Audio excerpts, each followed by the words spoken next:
Nearly 85 million people lost their lives in World War II. Many of those perished in unspeakable acts of savagery, genocide, starvation, massacres. Two obscure Japanese atrocities were inflicted in the Dutch East Indies in a most horrific way.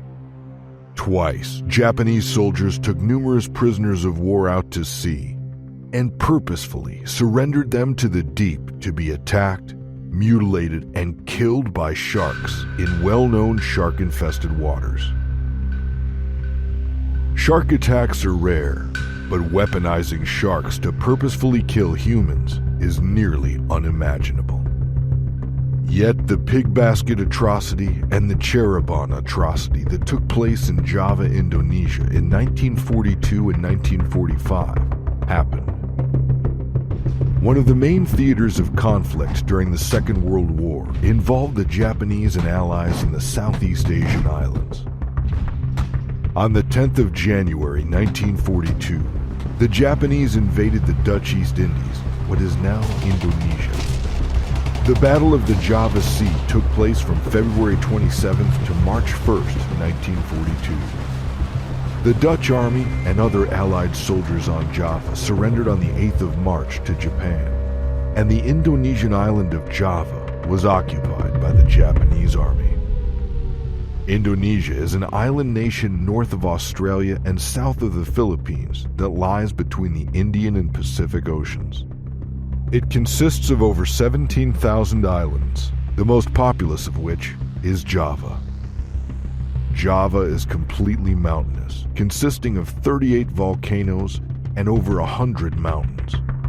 It's a tropical rainforest with mangroves along its north coast on the Java Sea, where the towns of Surabaya and Cheribon lie. These are the cities where the massacres occurred. The Pig Basket Atrocity. In early October of 1942, during an afternoon with temps exceeding 100 degrees, 5 or 6 trucks loaded with peculiar bamboo baskets, a type of cage that's used to transport pigs in Indonesia, were seen driving on the ruddy dirt roads of Java. They were piled 2 to 4 baskets high, but the sound of pigs couldn't be heard. Instead, the harsh voices of men screaming for help and water rose above the engine noise. After the Allied forces surrendered East Java to the Japanese, roughly 200 Allied soldiers fled to the hills and continued to fight with guerrilla warfare tactics. Eventually, the soldiers, Australian, American, Dutch, and British, were captured. The prisoners of war were then squeezed into the 3-foot-long pig baskets and taken to a railway, where a train transported them to the coast and near Surabaya.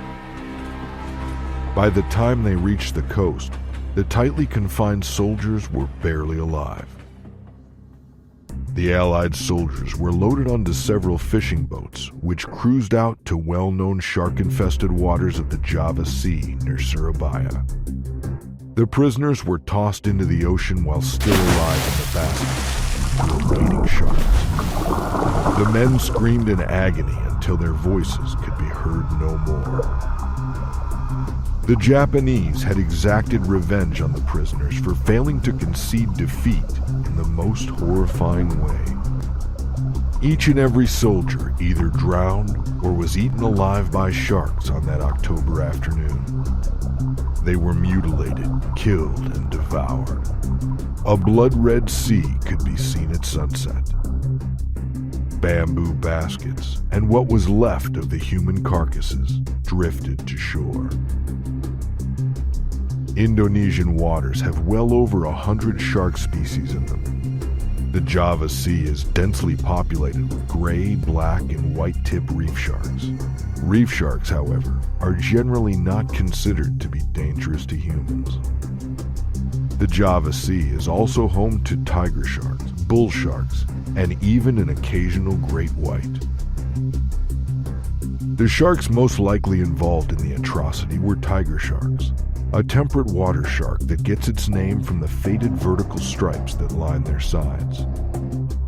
They average from 10 to 15 feet in length and can weigh as much as a ton. The tiger shark is second only to the great white in recorded fatal attacks on humans. The Cheribon Atrocity.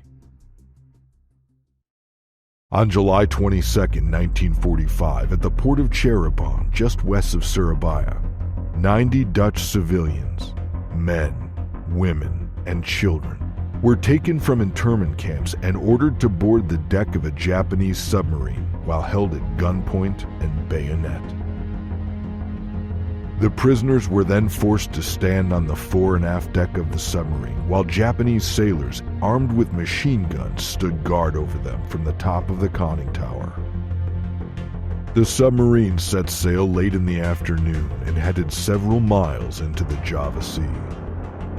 Fearing death by machine gun, the prisoners were helpless to do anything more than stand as motionless as possible and pray. Then the nightmare unfolded. Quietly, the machine gun-toting guards crept back inside the submarine. Then the submarine's ballast tanks were filled and it dove below the surface. All 90 European civilians were swept into the dark ocean. Over the next several hours, schools of sharks circled the mass of men, women, and children, and systematically and voraciously tore them all to pieces. Eaten alive by unseen tiger sharks in complete darkness. One prisoner was able to escape the carnage and was found by the crew of a small Javanese fishing boat the next morning. When the crew pulled the survivor aboard, it was obvious he was bleeding to death. One of his arms and his right foot had been ripped off by the sharks. While dying, the man told the fishermen what had happened on the submarine the night before. Shortly after he died, they buried the victim at sea. All 90 Europeans had been massacred by the sharks. The Japanese commander on Java was Lieutenant General Hitoshi Imamura. Imamura was tried for war crimes after the war, including the execution of Allied prisoners of war. He was sentenced to a mere 10 years in prison. Tyranny and atrocities continue today, partly because incidents like these are not remembered. This bit of shark history and World War II history shouldn't have drifted as far as it has from our collective memory. It shouldn't be a forgotten matter.